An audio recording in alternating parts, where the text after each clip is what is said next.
5, 4, 3, 2, 1, 0. All engine running. Liftoff. We have a liftoff. Hello and welcome, everyone, to Truth, Beer, and Podsequences. I truly hope everyone had a wonderful holiday, Christmas. Today we are back at Higher Gravity Summit Park recording on the day after Christmas because, we don't stop. No, we do not take days off. This is the podcast where we listen to all the Cincinnati-based craft beer media, and then we get together here, just as we said we were back at Higher Gravity. Thank you for being a gracious podcast host. We get together and we give our version of the truth of how those different bits of media went, and hopefully there aren't too many consequences from the hosts of the other craft beer media. And so far, we're okay. Yeah, you only were, an attempt on your life was only taken once, so how bad could we be doing? Yeah. So far, yeah. And we've got a lot actually to talk about, but before we get into any of that, my name is Marco. I'm a taproom manager here locally, and that other voice you heard belongs to the best co-host in Podcastlandia. My name's Julia, and I have opinions on Christmas movies. Okay. Yeah. Mm-hmm. Marco, you need to continue to listen to a few other things before you will get that reference. Yes. But it is wonderful. Listen to your stupid opinions. No affiliation with us or beer or anything at all that has to do with us. We just freaking love that show. We do. The thoughts and opinions on this podcast are ours and ours alone. They do not reflect any entity which we may be affiliated with, such as full-time jobs or Higher Gravity itself. If you want to get at us about something, we will tell you at the end of the pod, or I'm sure you can find how to reach us, whether it's through social media or through our email address. We have electronic mail. What? Yeah. Since when? We did get rid of the box. Yeah, the P.O. box. The P.O. box. Yeah. We got rid of the P.O. box. No one sent us anything. It was all email. So yeah, it was just electronic mail. So got rid of the P.O. box. And the carrier pigeon. Yes. Rita was a good bird. Had to give her away. Mm-hmm. Good job, Rita. Good job. So, what are we doing? What are we doing? Well, what we're doing is we're about to talk about some craft beer media here coming up. And also wouldn't be a good craft beer podcast if we weren't having a beverage. And today we are back having craft beer. So, Julia, what are you drinking? I am drinking Fretboard's Drummer Boy. Not barrel-aged, just straight old Drummer Boy. You did have the barrel-aged, was that yesterday? For Christmas or the day before? Christmas Eve. Day before, Christmas Eve. Saw that. Yeah, that was the barrel-aged version. Absolutely fantastic. Good one. Love this beer in the winter, even though it doesn't really feel like winter. It's fine. It's totally okay. Yeah, absolutely. It's completely all right. I'm having Weekend Vibes American IPA from Coronado Brewing. And it's clear. It's wonderful. Clear. It's the way it should be. It's wonderful. I agree. It's the way it should be if you order a West Coast IPA. Or an American IPA, so to speak. Mm-hmm. Let's make it clear, please. Yes. And if you don't, then I will judge you. Harshly and severely. Yes. Until the end of time. The absolute end of time. Absolutely. All right. Well, as Marco said before, we have a lot to talk about today. So let's see if we are on all the same pages with all of the media that we have consumed in the last week, which our notes typically match up, so I'm pretty sure we're good here. But let's double check. Okay. This is from 2 weeks ago, maybe. Seems like a month ago. It feels like a month ago, but it was the holidays. Jungle Jim's International Podcast, episode 116, about fruitcake and cocktails. Yes. We have the most recent episode of the Beers and Beards, or Beards and Beers, or Bees and Buzzes Bonnets, I have no idea, podcast. Yep. All right. We actually have an episode of the Cincinnati Brewcast. All right. And we about. cheers when we say the name of that podcast wrong. We do. Cincy Brewcast. But. And then we have 4 episodes of Brew Skies to talk about. 3 of those are their interview with Jim Koch. Phenomenal. Can't wait for that. And then the 4th one is their year recap of booze news for the Brew Skies Booze News YouTube show. Yep. So that's a lot. Where do you want to start? Let's start with the oldest, the JJ's. JJ's? All right. Jungle Jim's. Jungle Jim's International Podcast, episode 116, Fruitcake Hot Takes with Jacob Trevino. Jacob is part of places such as the Overlook Lodge, Tokyo Kitty, and more. Jacob was on episode 15 of Hustle and Brews. Yes. If you want to check out that podcast. And there was some fun dialogue about horror movie survival camp at the Overlook on episode 134 of What You Into. So if this piece of media interests you, those are two other places where you can listen and find out more about Jacob and the Overlook. Both fantastic shows. This was both podcast form and YouTube video form, and I will say this is one where the visual element absolutely makes this so much more enjoyable as they're going back and forth and having a great time doing what they're doing. So I would recommend watching the YouTube video of this episode, but if you can't for whatever reason, or if YouTube's just not your thing, the podcast is a hell of a lot of fun to listen to. It was definitely a good watch. I saw it on YouTube. I take in most of the Jungle Gyms podcasts when it comes to being somewhere close to a topic that we're going to discuss. I tend to go to YouTube to watch them. It is a very visual show. It doesn't have to be like you get a ton out of it in just audio only. But man, having that visual and watching just the shenanigans that happen, it really just adds an extra element to the Jungle Gyms International Media Cast. I felt like it was something that we should talk about. Number one, because Jungle Gyms is a great place to get a craft beer. Also, yes. Around the holidays, this was sort of it was clearly an alcohol adjacent or talking about alcohol. Sure. And as a small business owner who was on podcasts that Yes. we talk about, Yes. that's where the connection is. Like the 7 Degrees of Kevin Bacon is because he was on the podcast that we talked Right. about. So it's not directly in our wheelhouse, but it is so close to being in our wheelhouse that, I mean, why not? Yeah. Why not? And at talk least about just asking you to, if you have the time, just pull it up and watch. Yeah, You know? support the other local media channels that are out there. Exactly. So they started this episode off with Jacob talking about how his in-laws managed to touch absolutely everything in Jungle Gyms, which is no small feat. That's amazing. Amazing. Yes, he's just like, I'm not exactly sure how, but they somehow managed to touch everything in this store. Everything. And Mark was even like, everything? And just, I don't know, everything. He's like, everything. no, everything. Like He's literally everything. Hands all over it. So if you're looking for some trace DNA for like a crime scene, there you go. There you go. Jungle Gyms. Just throwing that out there. Jungle Gyms does make their own fruitcake, which I did not know. I didn't know that either. That's interesting. And they personally age it for 10 years before they even put it on the shelf. That way it has that perfect personal brick touch. consistency. Yeah. Yeah. So that's something that I don't know if I'm in the mood for fruitcake anymore since it is after Christmas, but Right. next year I might have to hit up Jungle Gyms, get some aged fruitcake, and make some of these cocktails because they sounded absolutely amazing. They dump concrete when these nuclear reactors like crack. Yeah. Their fruitcake is is the the next base. step. Yeah. The next step. Yeah. If the concrete didn't work. Yeah, I'd believe it. This is some of the difference between the YouTube video and just listening to this episode on a podcatcher.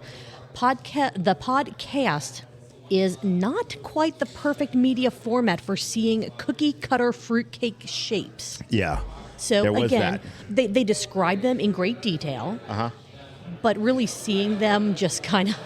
Also the wardrobe, the attire. Yeah. We cannot overlook there. that. It's up there. Cannot overlook that. They walked through how to make a fruitcake syrup for these cocktails. So none of the cocktails actually contain any fruitcake other than the garnishes, which were the cookie cuttered... Or garniche. Garni. Oh, is that French? You tell me. You're Sure. fluent. Well, no. Je not. No, absolutely not. But the cocktails that they walked through making are a fruitcake old fashioned, a fruitcake champagne spritzer, a fruitcake non-alcoholic eggnog that you can make alcoholic should you desire, Right. And I'm not gonna like. They all sounded really good and very easy to make. I think if they would have actually had an event that you could show up to and have these. 100%. Then, well, I mean, Overlook Lodge did have an event. They did. The event is over. Actually, the event sold out, I think, 2 weeks before like their end date for the holiday event at the lodge. I saw some pictures of one of my friends who was able to get tickets and went, and that's one of those, okay, next year I think I really need to have this on my radar to go to. I still need to make it to the Overlook Lodge, period. Me too. So, okay, well, let's go. Let's figure out a good day. Like right now? Are we just going to just go? No, let's finish this. Okay, all right. That's fine. They answered some classic cocktail questions as they started to wrap up this episode, such as, are cloacas good for you? How... It was legit in like this. It was legit in the episode. Like, this is not me making shit up. How structurally sound is Fruitcake, going back to your nuclear reactor scenario? Yep. And does it matter what the first two gifts are? Yeah. Riveting conversation. Yeah. Watch or listen and find out. We strongly recommend watching because again, just they are having so much fun that I was still giggling along because I listened to I watched it and then I listened to the podcast version while I took my notes. I was still giggling just as hard listening to it, but having, again, as I've said a billion times already, that visual element, the wardrobe, and seeing them try to make these cookie cutter fruitcake thing, it's amazing. It is absolutely amazing, and it is definitely worth your time. So check out Jungle Jim's International Podcast, episode 116, preferably on YouTube, but your podcatcher of choice is do fine whatever as you well. need to do. Yeah, absolutely. Marco, is all. That be done. That be my notes. You good with your notes? Good. All right, cool.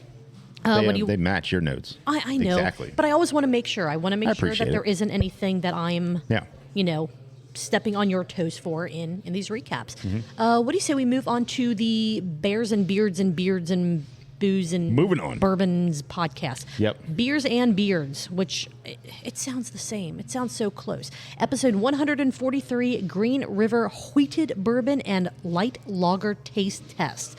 The only thing we're really going to talk about for this is the light lager taste test that David did. He took 4 local light lagers because Cincinnati has a ton of them now. It's fantastic.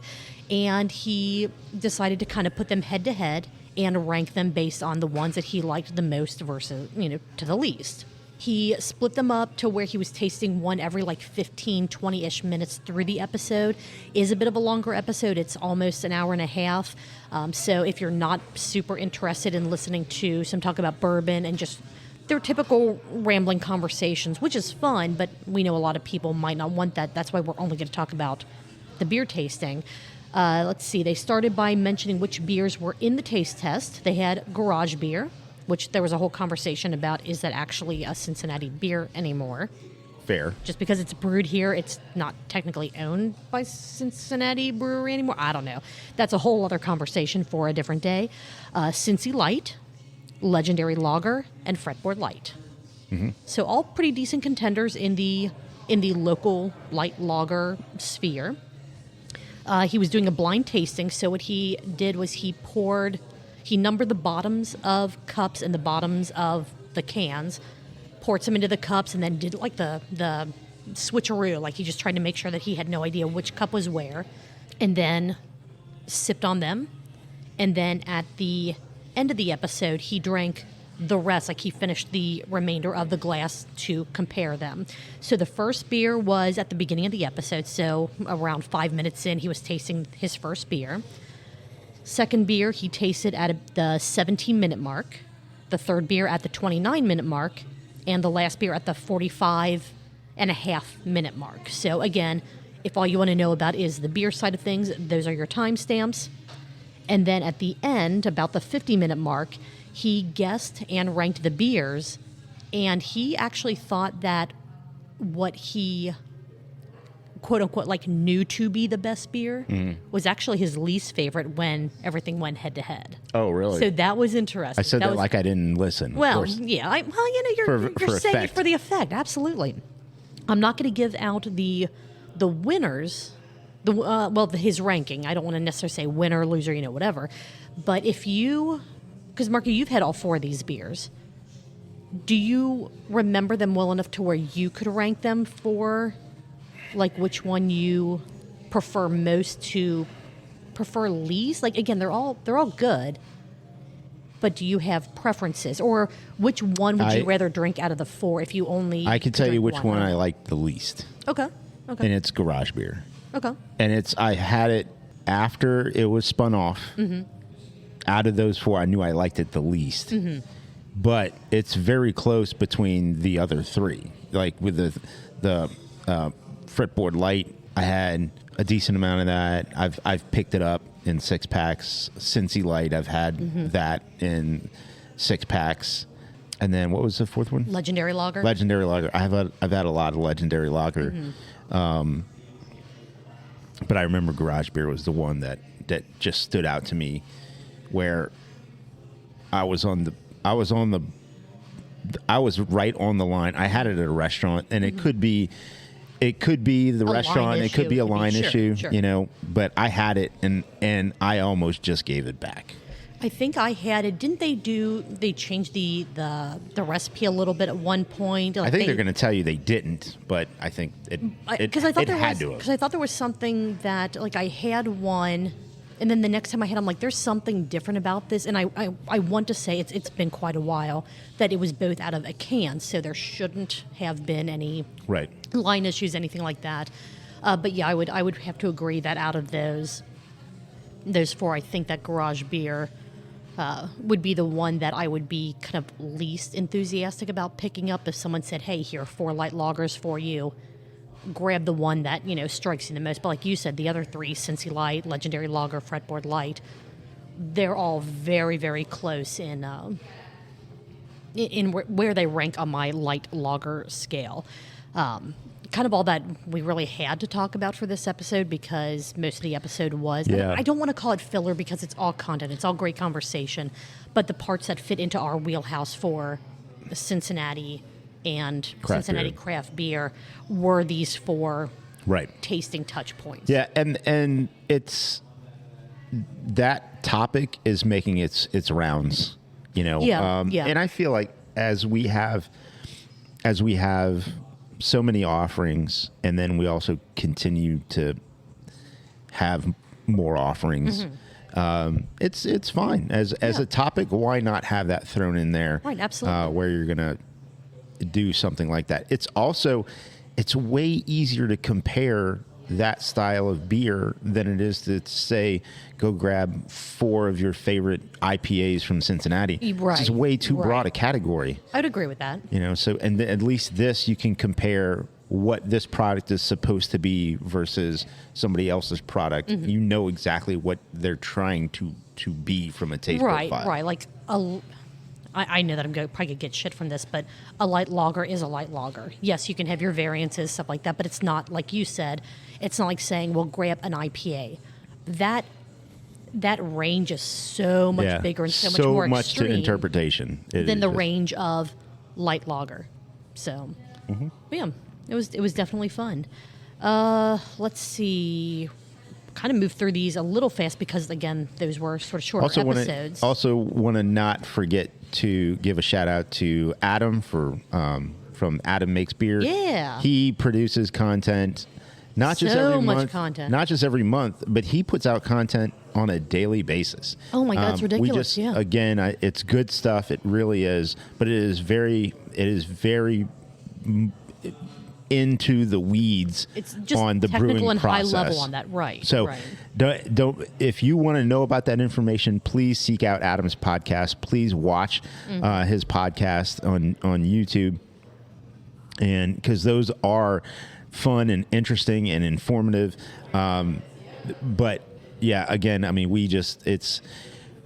it's down that path to where it's not everybody versus like a lot of the podcasts that we listen to and recap, where it doesn't matter if you're it doesn't matter if you're new into craft beer or new to Cincinnati or any of these things. Like you can pick up and listen to an episode and maybe enjoy it or not, but it's still something on your level. You get into these technical podcasts, and start listening to some of this stuff that you can get into very quickly, where it's like, I just don't know what the hell he's talking about. Right, and that's what you and I have talked about before too, where I've tried to watch a couple episodes or listen to a few of them on my podcatcher, and I'm like, it's fascinating, but I have no idea what he's saying. Yeah, it's an industry podcast, really. Right, and I feel like you would be able to have the kind of conversation you and I could have, knowing our different levels of understanding and experience with brewing beer.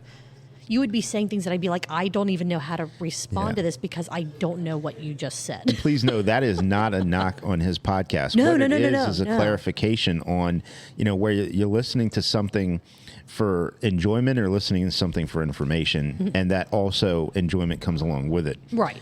His is for information, and it's mainly for people who are deep into brewing. Yes. So whether it's a very avid and passionate home brewer or somebody who's in the business, but yes, please. I just wanted to make sure when we say all Cincinnati craft beer media about podcasts and all that stuff, we're not forgetting him. I guess there is a limitation that we also try to keep them to be as accessible to as many listeners or viewers as possible, and that's one that you have to be on a different scale or a different part of the spectrum in order to be able to really understand and appreciate Adam Makes Beer fully. I can't appreciate it in the way that you appreciate it. There's some episodes where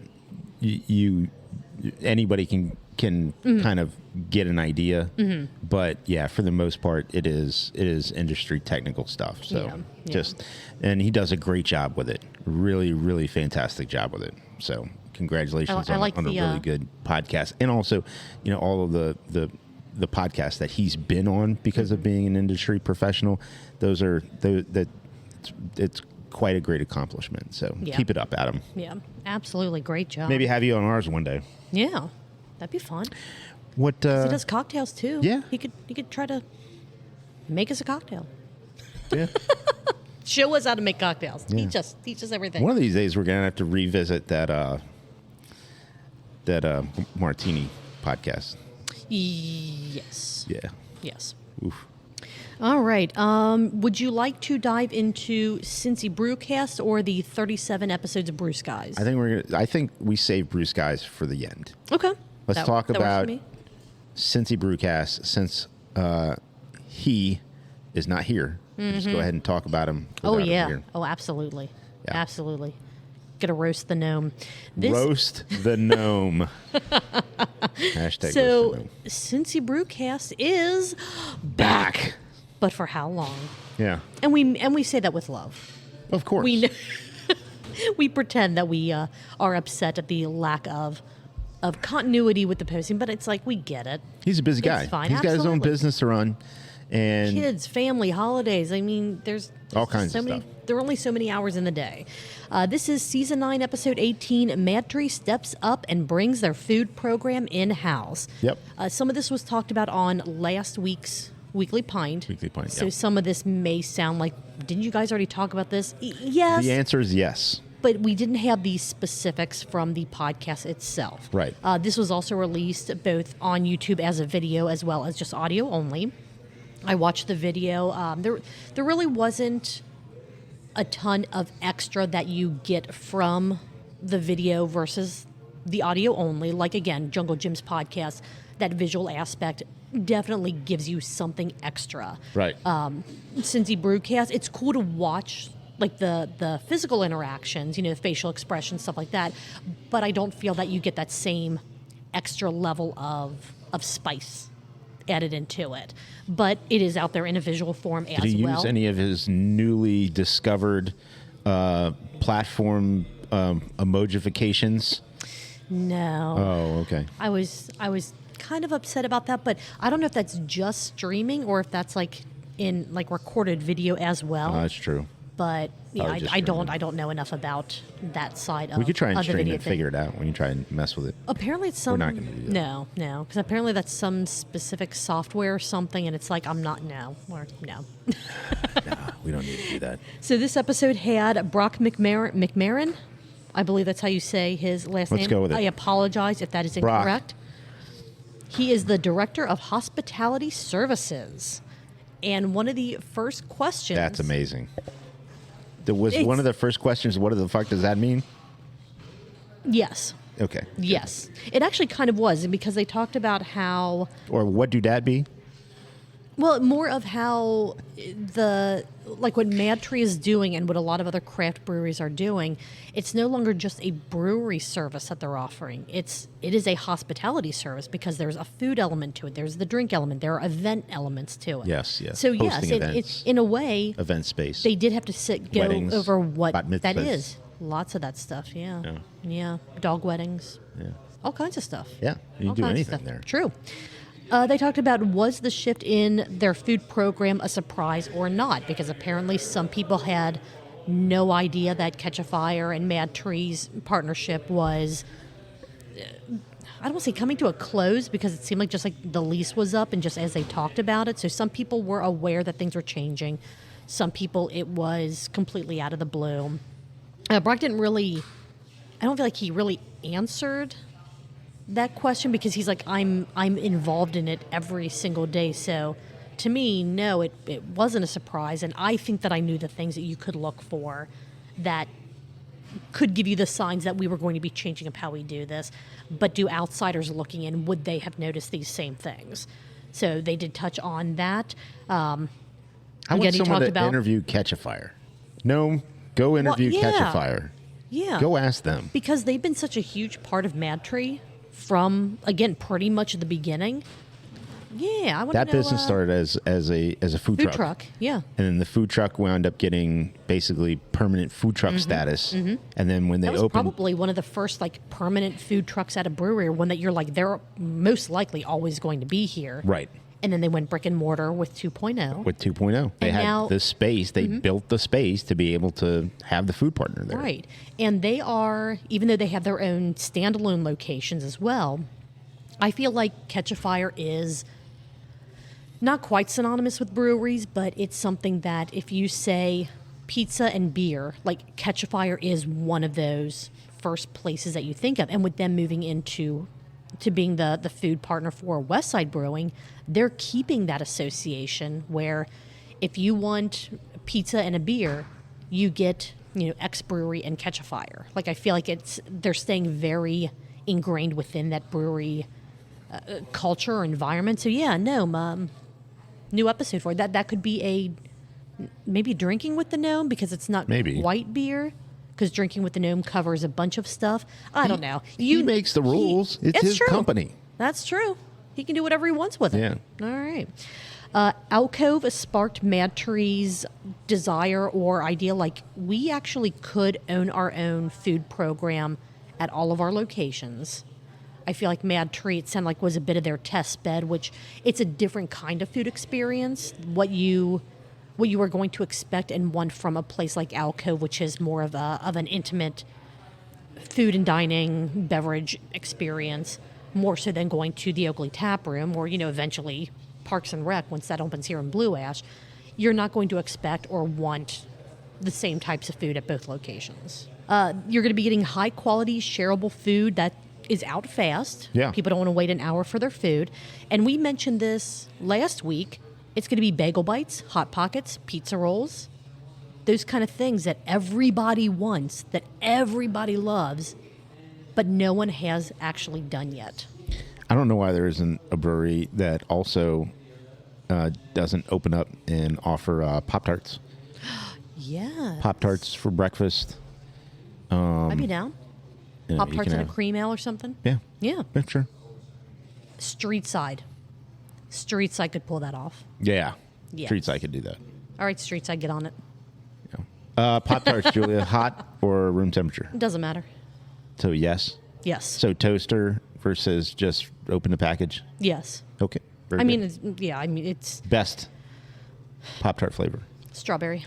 Okay. All right. Well, all right. Yep. Frosted or unfrosted. Come on now. It has to be frosted. Unfrosted is like someone's punishing you. It's like getting a like Fig Newton. Yeah, it's like getting an NA beer. Like, what the hell is this? No, it's like I it will- almost tastes like a Pop-Tart, but it doesn't quite taste like a Pop-Tart. Now, I will gladly eat an unfrosted Pop-Tart. Like, if that's what you have and that's Yeah. what you offer, Sure. like NA beer. Yeah, like, oh, okay, if that's what you have, I guess I'll have it. But from the talk about Hot Pockets and pizza rolls and bagel bites, pizza evokes a feeling of nostalgia, which I kind of agree with. I mean, almost or everyone for me, has. bubble guts. Well, yes, yes, not wrong. But there was a time in your life when you could enjoy pizza, though. There was. It's when I was working at a pizza place. Ironically, So- I could actually eat. And then when I stopped working there, Maybe that's that's when the I grew problem. up, and then things changed. Maybe you should have stayed working there. Maybe like Oh, being no. like constantly Oh, no, around. No, That would be a bad Hold idea. on. No. Who was that? That was Leon Neeson. So they started talking from there about the different beers. No one was drinking a Safety Falcon. Brock was not drinking anything, which perfectly fine. He was middle of his workday. He saw stuff that he had to get done. MadTree needs a Birds of Prey mixed 12-pack. I like it. Yes. They have a couple bird named, or they have in the past a couple bird named beers. I really think that put them all together, mix it on up, and give us a flock. What the flock? Nice. The What the Flock 12-pack. What the flock? There you go. MadTree, you're welcome. All I ask in return is just Invite one of the us to the 12 release. Invite us to the release. Please. And maybe one of the 12-packs. That's Yeah, all. please. We don't ask for much. Please. Oh, no.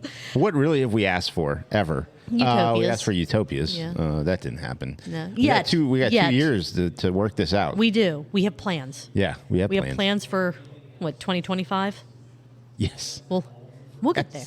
How quickly will they evolve from the current familiar food offerings of, the all pizza, very, limited, simple menu that Ketchafire has to what MadTree's vision is? And After that's- the bagel bites and the Hot Pockets. Yeah, which I feel like that's a pretty easy transition to make. I think you could just do a hard cut from pizza to pizza rolls and Hot Pockets. And like, no one's going to say, man, I really wish I could have gotten one more pizza.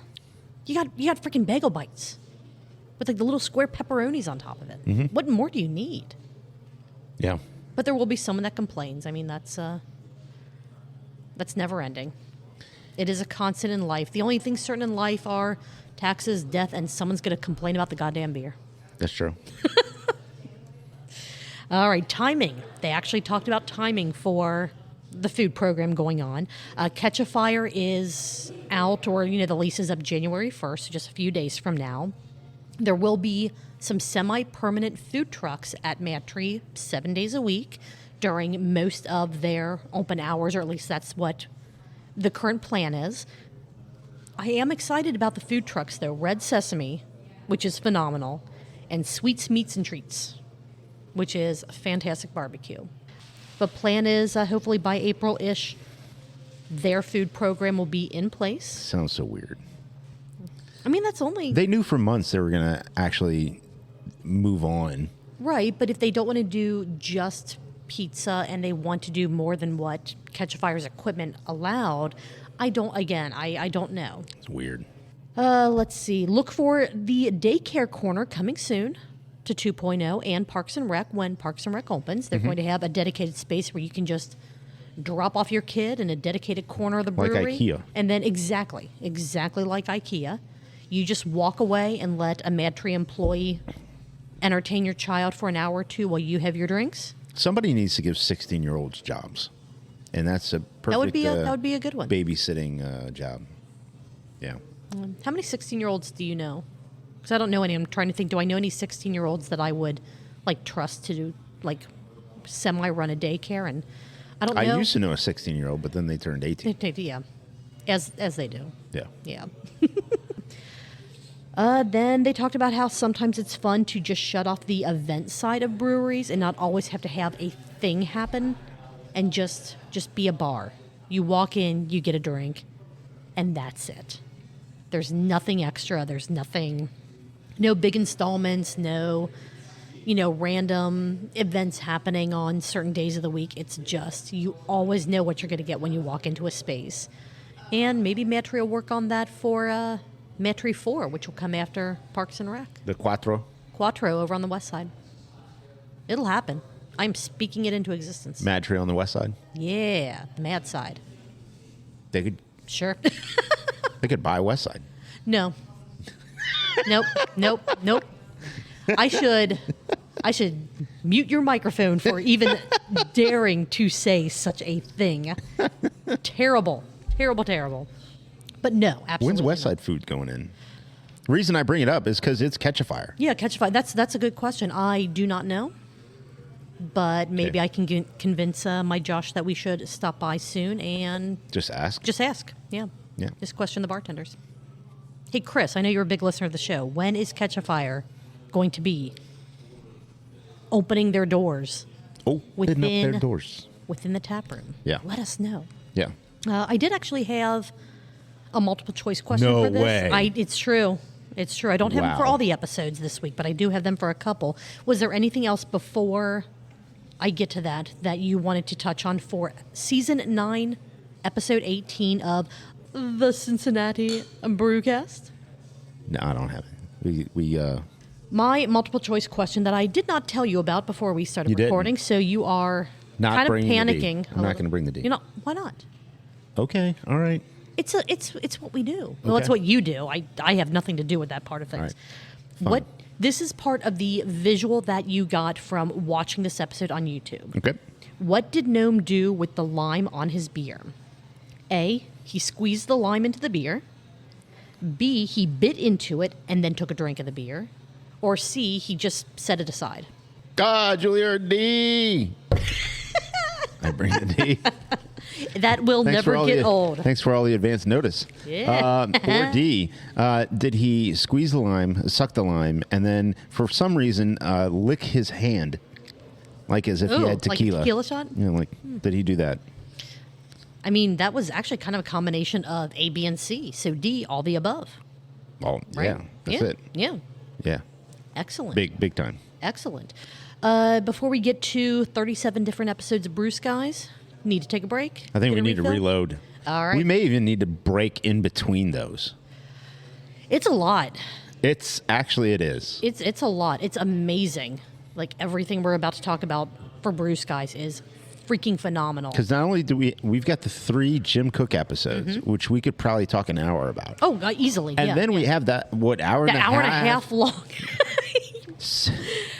We may have to 2-part this. Oh shit. All right. Well, let's take a break. Let's see. All right. We'll get refills and we'll figure out what we're going to do. So hang tight, guys. We'll be right back. Right back. We have made it back.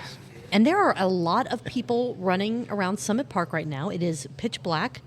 So I just see a lot of headlamps and flashlights and the Nox gear, like light up vests and all kinds of stuff for them to stay visible, because as we've seen cars drive up and down this freaking road, cars aren't paying attention. No matter how illuminated you may be, it's not going to be enough, but that way you can at least say you should have seen me when you were doing your 37-point turn to try to make a U-E in between, the two sides of the street. Yeah.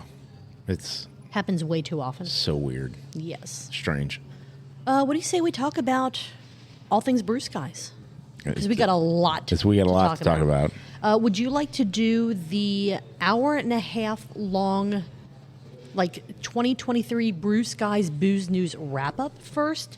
Or do you want to talk about the hour and a half long Brew Skies interview, 3-part interview with Jim Koch first? I want to talk about the hour and a half long Brew Skies Booze News? No, Jim Koch. Oh, okay. I figure, why not end our podcast on their 2023 wrap up? That sounds fantastic. All right. So this episode, it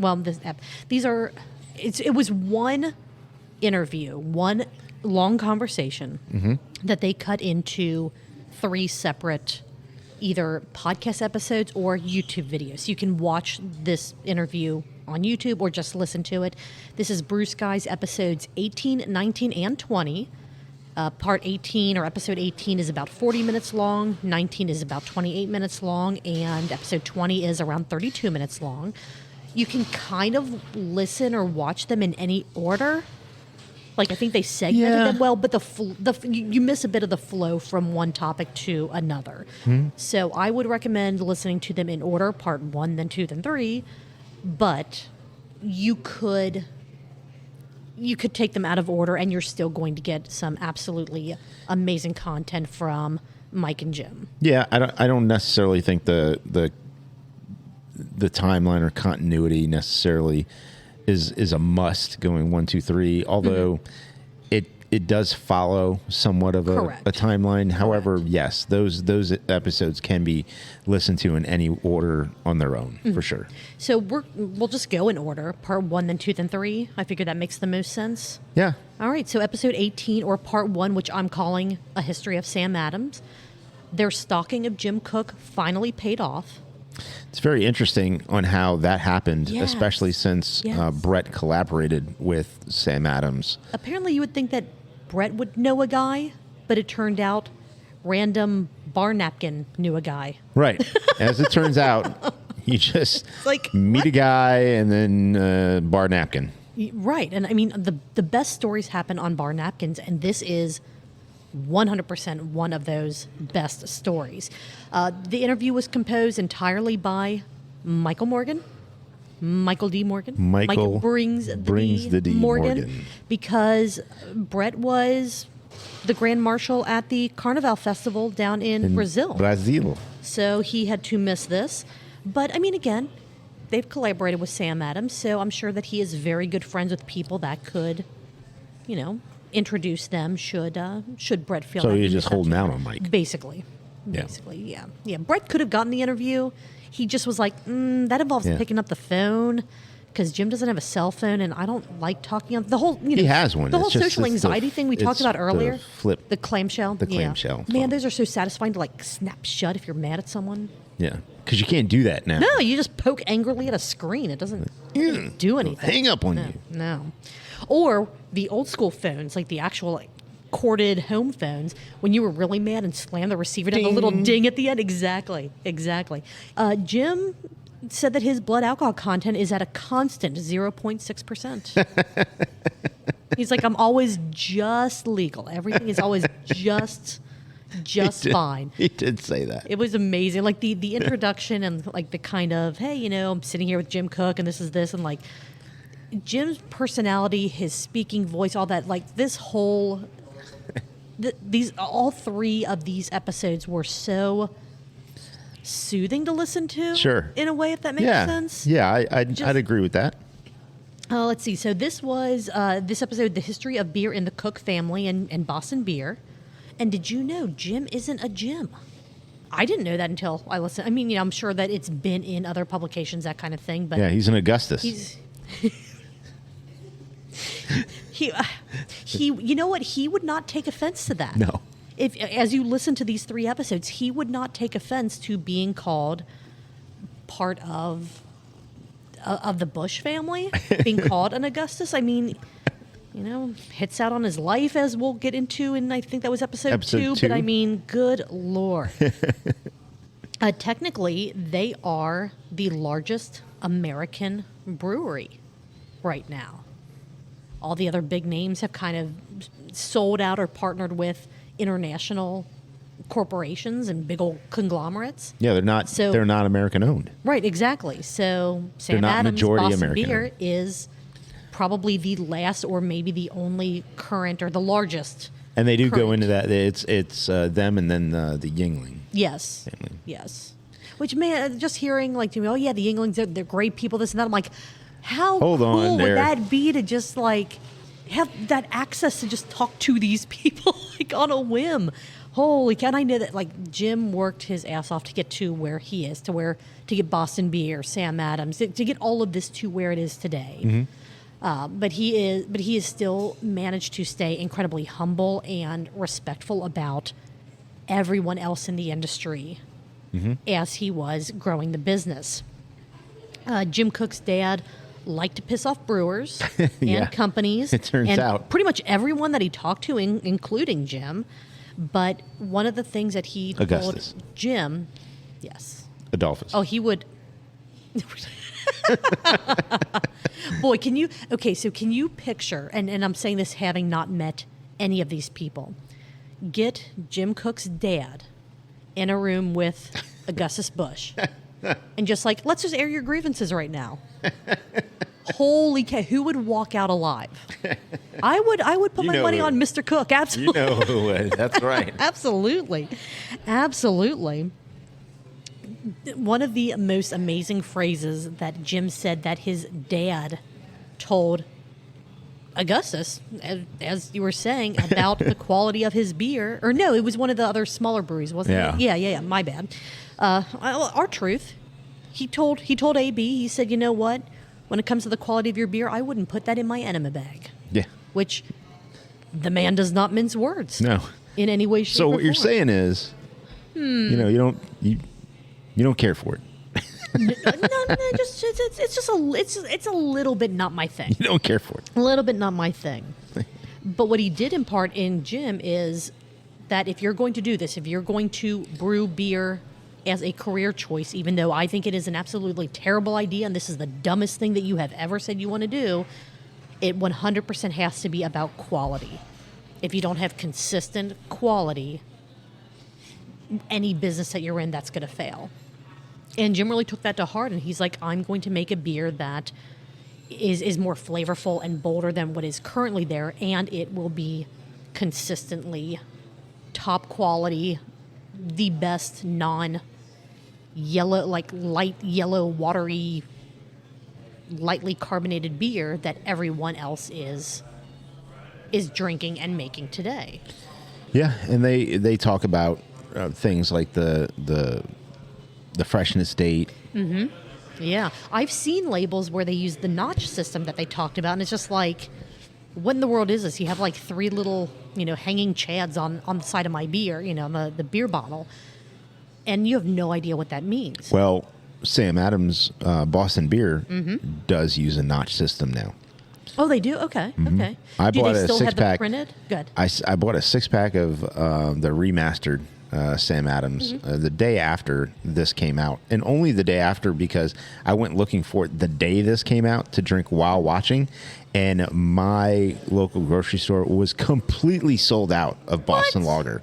Wow. Sold out of Boston Wow. Lager. All yeah. right. So All the next day, when I found Boston Lager, I was like, well, I'll take this. But yeah, there's a notch on the side of the bottle now. Is there still the printed date, though? Because that's what Jim was saying. Like, we want to make sure that this is something that It's pretty easy to read. You don't need a specific... Well, because they still have, like, the months and stuff on it. Like, they still have... The month is what's Yeah. the month is what's notched. Okay, I see what you're saying. That's right. What I was thinking is... Grab one. The Go grab one. Okay.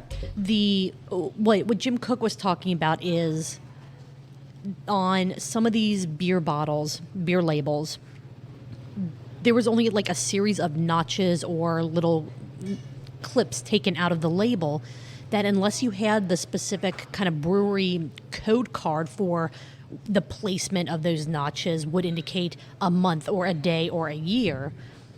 You had no way of knowing how fresh your beer was unless you had like that little code card. What Boston Beer, what Sam Adams wanted to do is actually have like something to where you could look at it and anyone could tell when is that beer Best Buy or when was it bottled or canned without having to have like the secret decoder ring from another specific From brewery. A Christmas Story. Exactly. That says drink more Ovaltine. 100%, yes. So what you have on the bottle now on the label are the months on the side of the label, and it says enjoy before month notched. Yes. And So what I thought you meant is they no longer had the months, because that still gives you an easy to read way to see the date. It's not just a random missing little chunk of the label that you're like, was this just a manufacturing error that this got like nicked off, or does this actually mean something? And I think I've told this story on the podcast before. If not, I know I've told you personally, but there was many, many years ago, I picked up a case of a sample pack of Boston beer. Oh, yeah. And it was out of code. Yeah. And I actually submitted... I picked up my landline. You were ready to I slam it called down. Boston Yeah. Beer, and I gave them the specifics that they were looking for off of my receipt. And I wound up getting a check signed from Jim Koch and a letter about the freshness and all this other stuff. So I still have the letter I was just somewhere. going to say, you have it framed. Did you ever cash the check?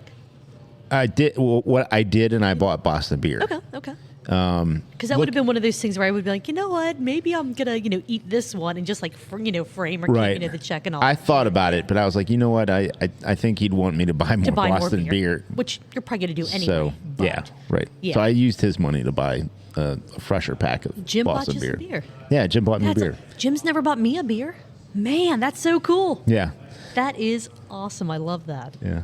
And again, their kind of commitment to that quality and being consistent. Like if you find something that's not, let us know and we'll make it right. However that may be. Sometimes it does mean you have to pick up the phone though, which again, throwing back into that whole social anxiety kind of thing. Let's see, what else do we have here? They were the first beer to pass the Reinheitsgebot and be distributed in Germany, which is absolutely huge.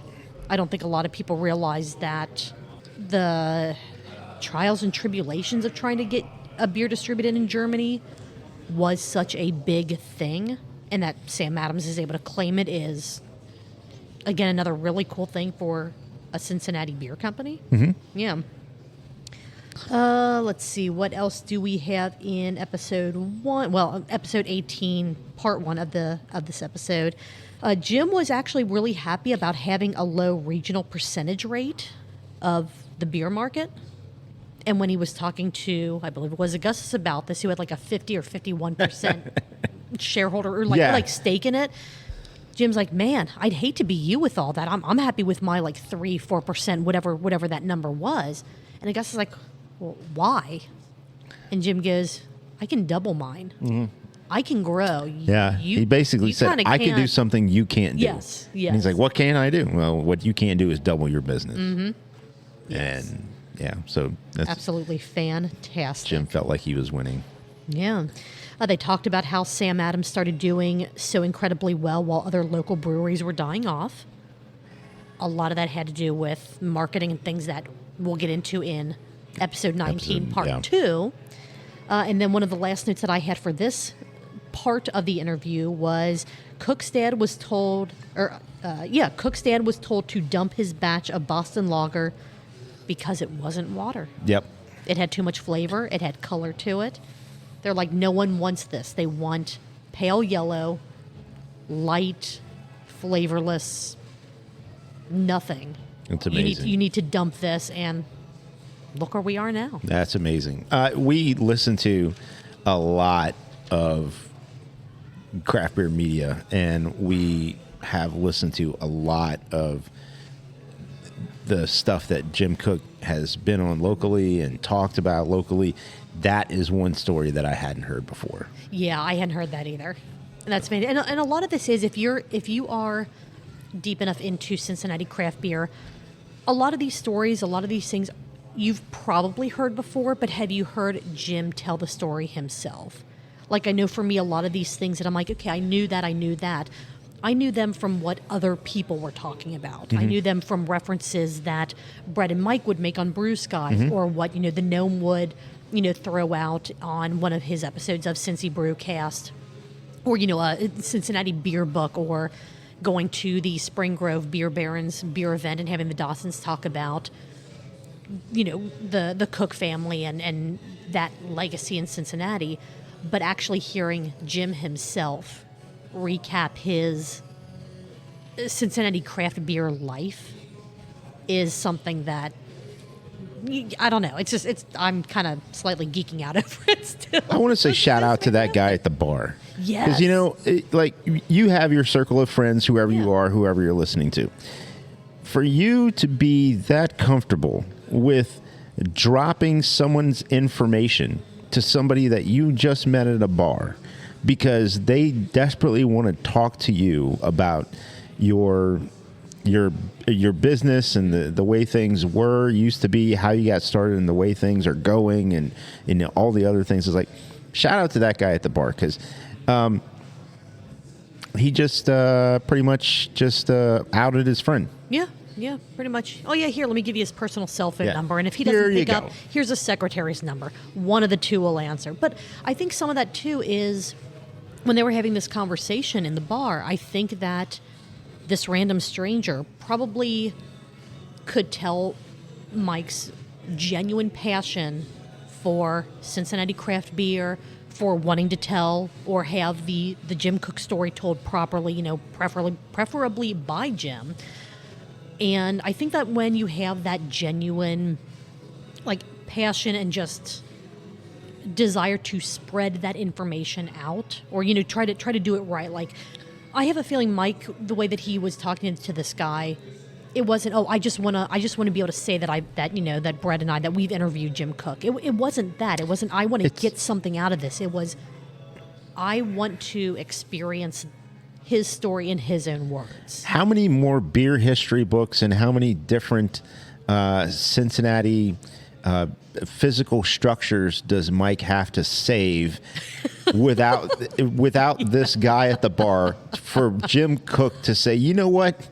I'll sit down and talk with you. I have like an hour before I have, what was it, like a engagement party or some anniversary party? Rehearsal dinner. Rehearsal dinner, yeah. And he was like, oh, yeah, I got to be there in 12 minutes. And I'm like, oh, my gosh, I don't know where you are in relation to that, but this could be, you could be flying. Yeah.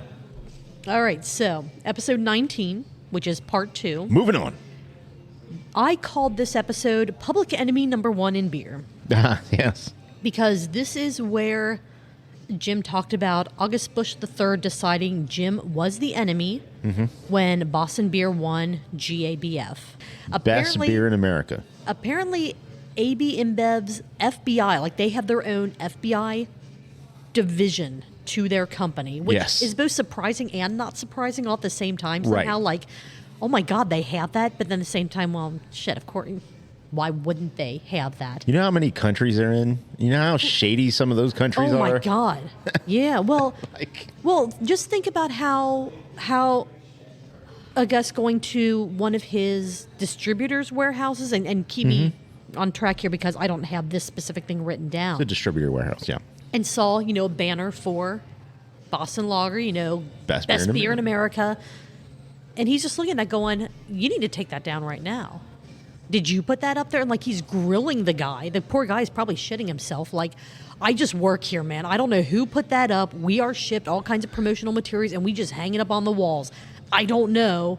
We'll take it down. I don't know if we can. So they spent like 3 hours looking for like a scissor lift to try to take this banner down from the ceiling. And I don't know if they ever actually took it down or not, or if that just started the Bush war against Jim. Like, yeah, that's the moment. That fucker put this up there to spite me. Yeah.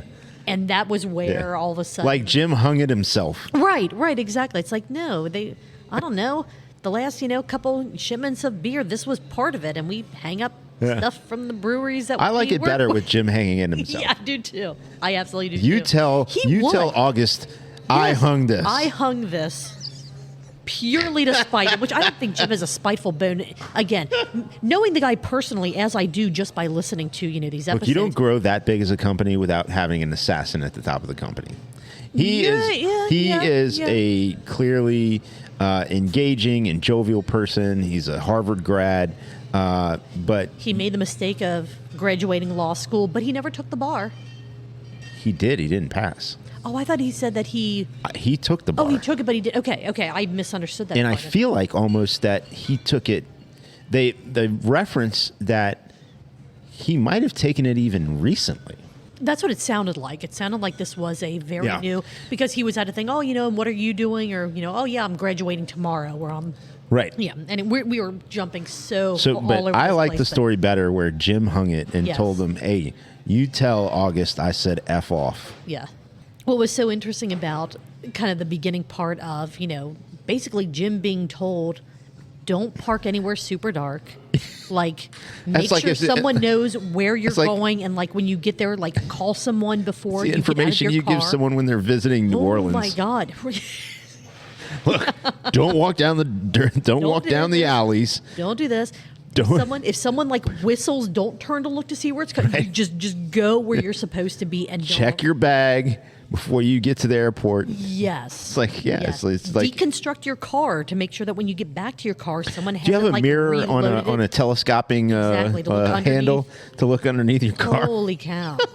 Holy cow! Like insane. And Jim's just kind of like, oh yeah, okay, that's funny. And then he's like, oh, yeah. I he don't tells you the think- moment when he's like, oh, wait a minute. oh, this shit. Like, you were for real. yeah, and Yeah, he's like, oh, you know, they meant that. Okay. All right, well, this is awkward. Yeah. And then what's funny is August and them were so concerned with, well, we need to be the biggest beer, in America, the largest beer, and the best beer in America and all that. Then the fucking Brazilians bought him out.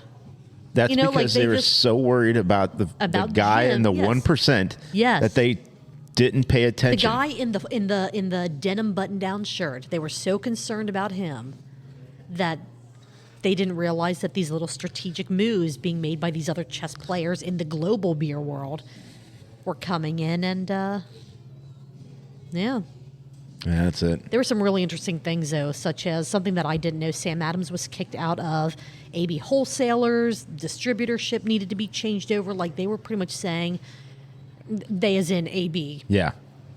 either you stop selling this Sam Adams stuff or you lose us as your customer. And they were the ones that were paying the bills. Oh, of course. So, and Jim, That's how a my lot of God, these such houses are right now, yeah, still. Yeah, and I mean, Jim's such a good guy that he's like, I don't blame him for doing that. They had bills to pay. They had families to feed. So, yeah, That's I a understand very that. understanding and very gracious way of looking about it. Mm-hmm. I have to think that's the public-facing face of that. Oh, I'm sure that there is a ruthless streak in there because I you think don't so. get but the way that he presents his story, and I do believe that he is a genuinely humble guy, but right, you do have to have some teeth behind the smile Of course. when you're building this kind of a company. Let's see. One of the other things that AB and Bev, I don't think it was AB and Bev yet, but just AB was trying to do to kill off Sam Adams, was trying to force breweries to put the location that the beer was brewed in, or the brewery that was brewing the beer. I found if that it was interesting. Contract brewing on the label. I found that interesting I because did too. I didn't realize how much. And now I knew when they started, after Jim Koch, the story about him making Boston Lager at his home on his stove and then growing the business, that they were contract brewed. Right. Right. All the way up until they purchased the facility here in Cincinnati. Yeah. Yeah. So, and that's when they transitioned from contract brewing. Yeah. So for all that time as he was building the business and winning Best Beer in America, which, by the way, they won that in their first year of operation. Right, and they won it 3 or 4 years in a row. Yeah, and then they didn't enter one year, and then they entered again and won it again. Yep. But all of that was contract brewed. Right.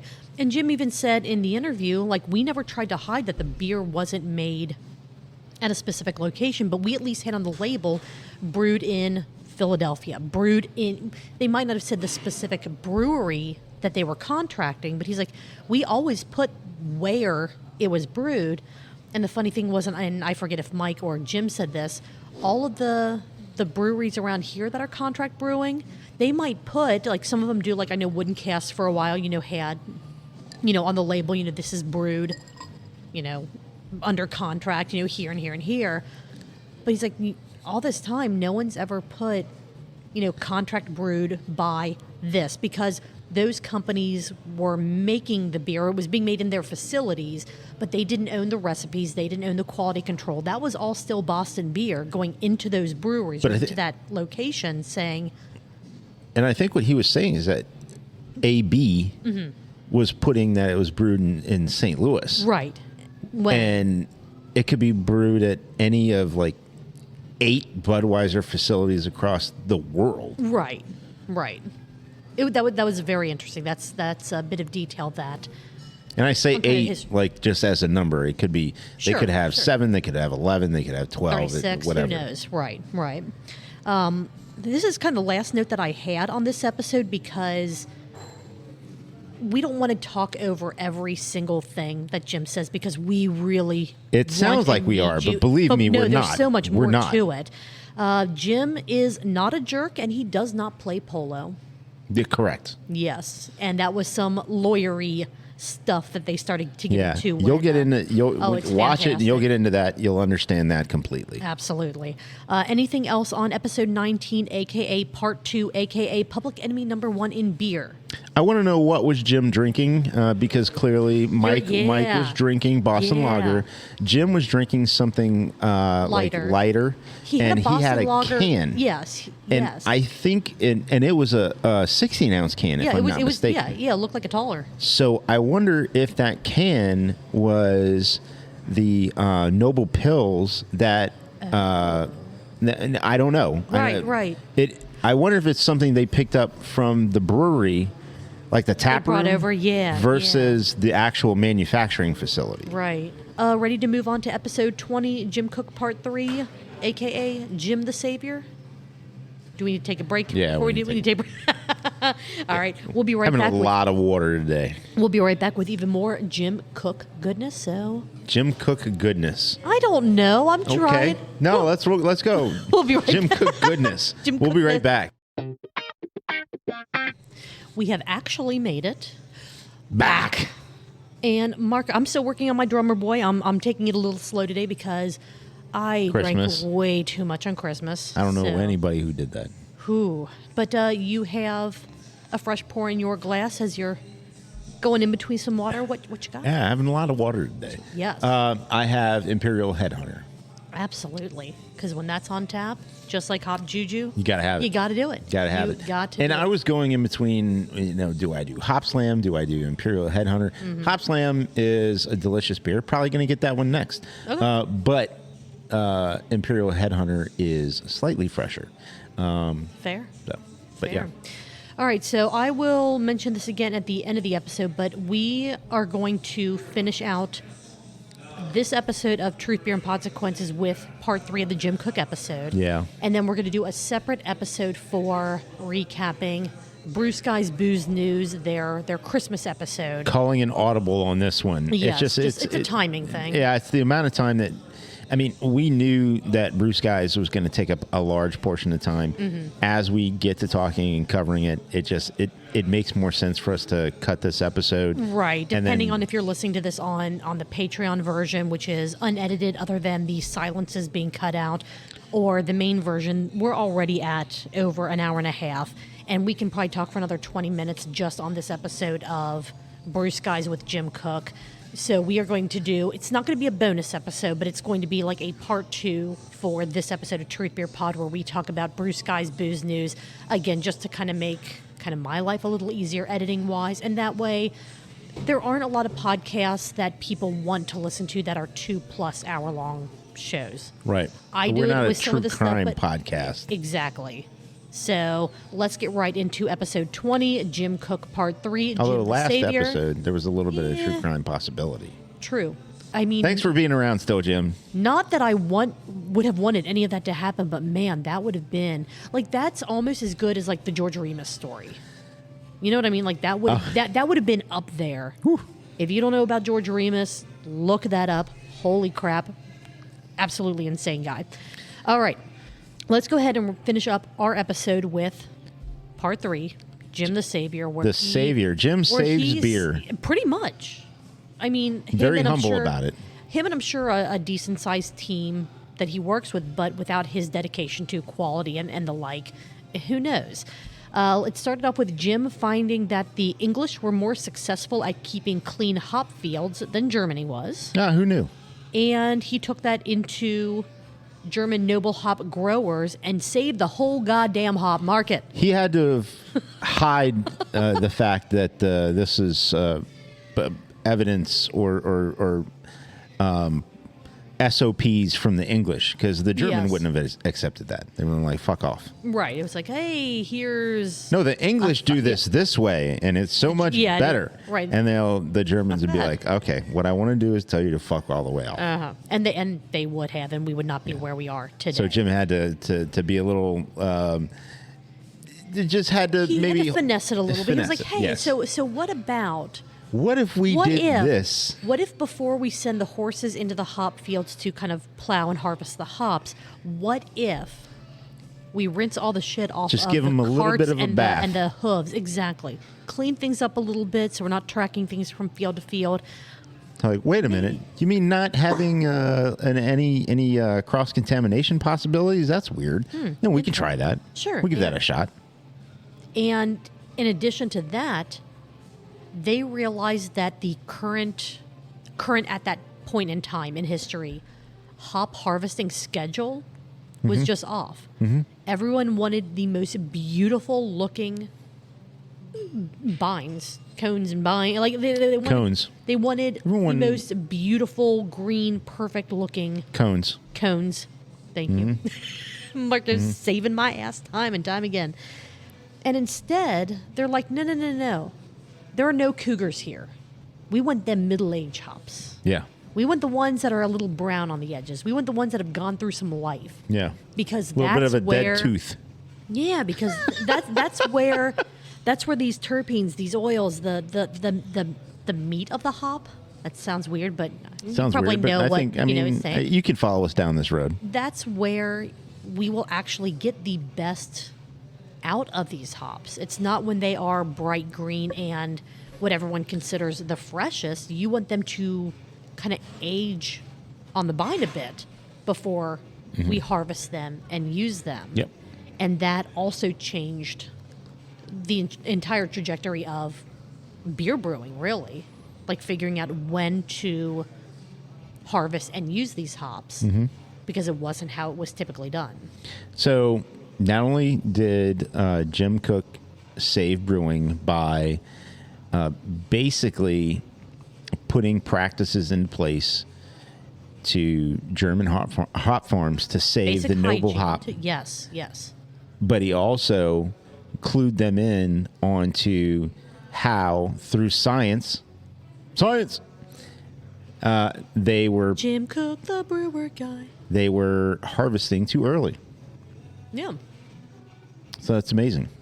And having finally visited a hop yard, Yes. shout out to Dave and Ohio Valley Hops, seeing that, like, yeah, when you see those cones, like, full green and full, and, like, I'd want to pick them then, too. Right. Because they look amazing. Yep. But when you understand, like you just said, the science behind it and how all the different pieces inside of those hops continue to evolve and mature as it ages a little bit on the vine and the vine, you get something even better than what you were previously working with. You get more with less, Yeah. in a way. Yeah. In another way that he was a savior of craft beer, he sold 40,000 pounds 1,000. of hops. Hops don't weigh a lot. 40,000 pounds of hops. That is I mean, it's 40,000 pounds, not a ton. Don't at me. That's a lot of hops. Well, it's 40,000 pounds. It doesn't matter whether it's feathers, bricks, or hops. Right, It's still 40,000 pounds. Well, but what I was going to say is, like, that's a ton of hops. Well, no, it's not a ton. It's blah, blah, blah. It's You know, I 40,000 was pounds. doing that whole, Yeah, let's punch that person I tried in to the make face. a joke, and it just got punched in the face, basically. No, we're fine. No, we aren't punching Julie. But he sold that quantity of hops to around 200 small breweries. Yep. And probably saved basically the other people that were competing Right. with Boston beer, because Jim felt it was the right thing to do. Like, we're not. Yeah.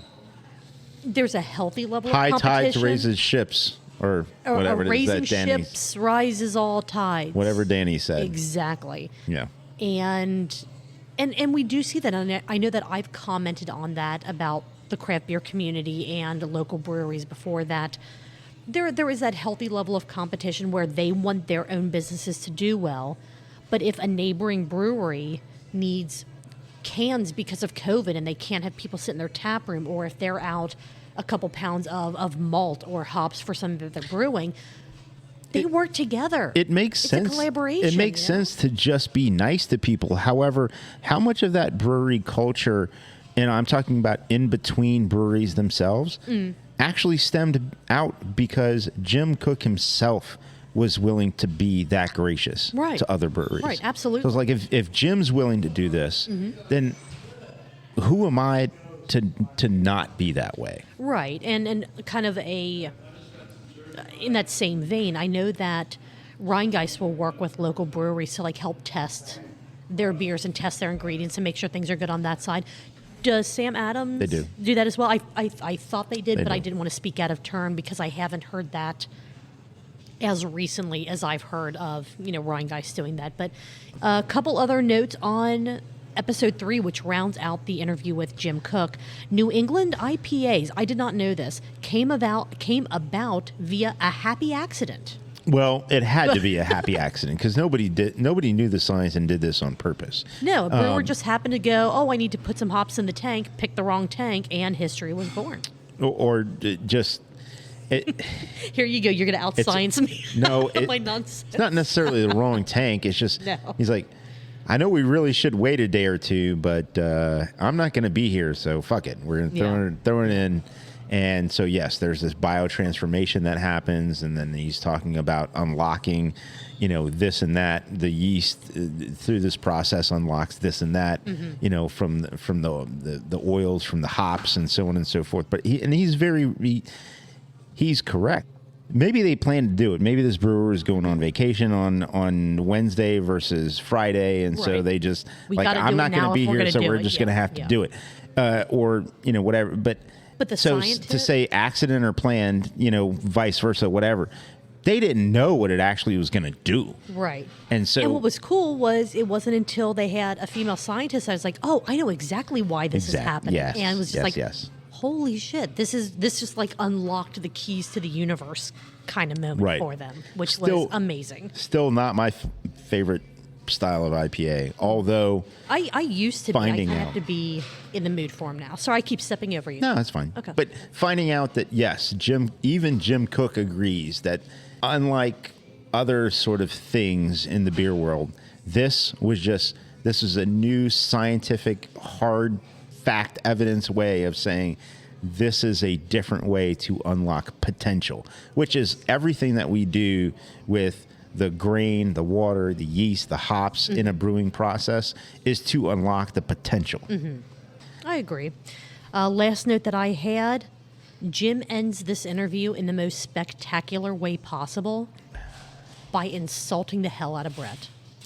Yeah. It was wonderful. It's great. It's great.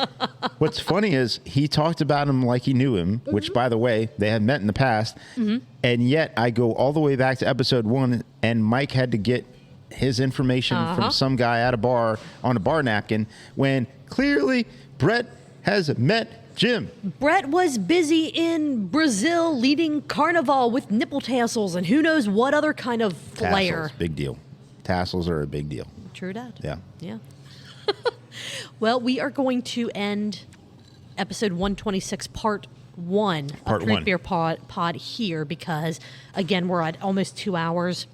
So we are going to be doing a part 2 of episode 126, where the only thing we're going to be recapping is, hopefully a little more briefly than this, is Brew Sky's Booze News and their 2023 recap, basically. We're going to be recapping their recap. So thank you for coming along this very long journey with us. Keep an eye out for part 2 of this episode. It should be dropping over the weekend. It's not going to be, too far out from when this episode comes out. If you like what we've done in this episode, we are at Truth Beer Pod on all the social media platforms. Our email address, truthbeerpod@gmail.com. If you want to go to our website where you can find stuff on how to be a Patreon subscriber and get all of our episodes with only the silences cut out. So you get all the things that I say that I go, oh shit, why did I say that? Or I said. truthbeerpod.com. All the links are there. And if you like beer events, specifically Cincinnati beer events, but you don't know how the hell to find out about all of them, check out our sister podcast, Cincy Beer Events. It's wherever the podcasts are. With that being said, we are going to wrap this one up, get ready for part 2, and we will catch you guys on the flip side. Oh, actually, what are you going to be doing in like 10 minutes, Marco? Here, this. Cheers. Cheers. We'll see you guys in just a bit. Bye.